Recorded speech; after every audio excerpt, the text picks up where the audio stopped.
नमस्कार दोस्तों, आज भोजपुरी इंडस्ट्री में भूचाल मच गया है। पावर स्टार पवन सिंह ने फिर से खींच दिया है लकीर, जिस पर खेसारी लाल सहित अन्य भोजपुरी कलाकार रेंगते रह जाएंगे।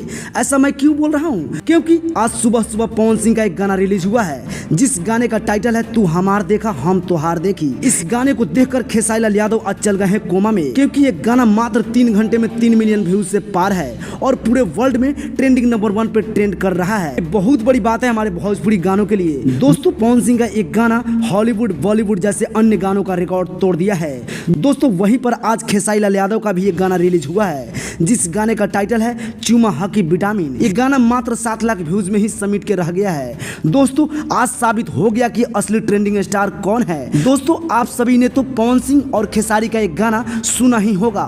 कौन सी गाना आपको सबसे ज्यादा बेस्ट लगी है? अपनी फीलिंग्स कमेंट बॉक्स में जाकर शेयर जरूर करें।